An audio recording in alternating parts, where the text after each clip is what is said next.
Tánaiste, given the murderous assault by the Israeli Defence Forces, does your department intend to continue to purchase goods from Israel, whether they're for defensive reasons or for dual purpose reasons? As you have seen, Tánaiste, Israel is not a normal state. Israel runs on the basis of perpetual violence and oppression. How can any state call itself a democracy,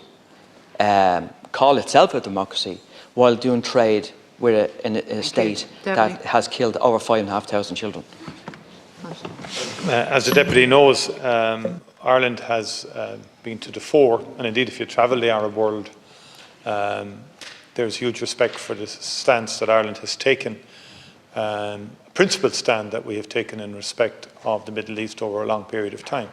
And that was certainly the case in Egypt when I was there last week, and also with the Palestinian Authority when I met them in Ramallah last week also, and indeed when I met them 2 months ago when I visited the region, yet again in terms of our adherence to UN resolutions in respect of the occupation of the West Bank and of Gaza, and of the need for a two-state solution and a recognition of UN resolutions. But in the context of trade, the principle of competitive tendering for government contracts is used by the Department of Defence and the Defence Forces for the acquisition of goods and services. This is an EU law requirement. So this is a European Union law requirement and is in accordance with the Defence and Security Directive.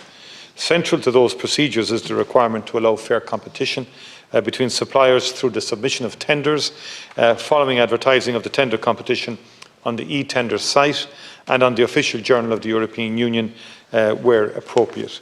Such tender competitions are open to any company or country, subject to the terms of all UN, OSCE and European Union arms embargoes or restrictions.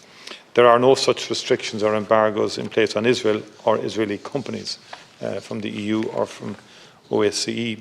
The Department of Defence will continue to carry out its procurement functions in accordance with the legal rules in place and is obliged to follow the established procurement principles for the selection of economic operators with regard to the award of contracts. So we don't have unilateral powers here. Good. Why would your department have any sort of trade agreement with the state of Israel? I mean, in the last 5 years, your department have procured over €6 million worth of Israeli defence equipment, and some of that is for dual use. Now, can you tell me, give me a kind of an answer, why in the name of hell would this country want to do any sort of trade with the state of Israel? I mean, the EU, over the last 9 years, have exported to Israel €4 billion worth of armaments. And them armaments are to kill Palestinians and oppress Palestinians. So why would this state have any sort of dealings with a state that kills 5,500 children in the last 6 weeks? It's obnoxious. How can you stand over any trade deal with the state of Israel after doing that? Thanks, Deputy. I think Deputy deliberately ignored my answer, and you're being disingenuous through the chair, if I have to say, because trade policy and market access, you know it, are largely European Union competencies. And in the absence of a general trade embargo of Israel, which there isn't, that's your view, but I'm just saying there isn't across Europe.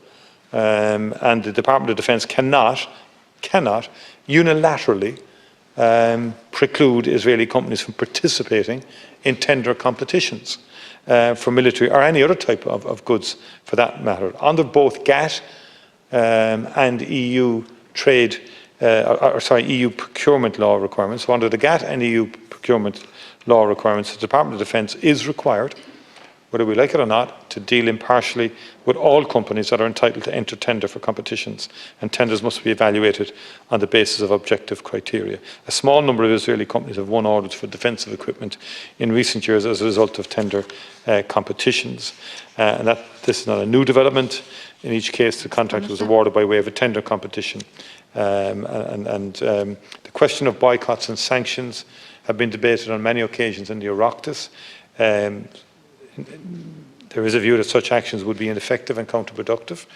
And again, the point is we cannot unilaterally do it in the context of the GATT rules and in the context of EU rules. Gobbledygook, I want to say. Sorry? That's gobbledygook. You know, It's not Ireland gobbledygook. needs to If take you a want it to be moral gobbledygook. and principled stand against. Ireland needs to take a moral and principled stand against the state of Israel. Surely, Tánaiste, you're not saying that the last 5 years Ireland has spent €6 million procuring Israeli goods and services. Surely you're not saying in the last 6 weeks what Israel have done and continue to do, that somehow this is business as usual. Surely you don't believe that. Surely you don't believe that. Israel is not a normal state, Tánaiste. You know that. We can't have any sort of trade agreement with a state that continuously oppresses a people, that has almost a genocidal policy against the people of Palestine.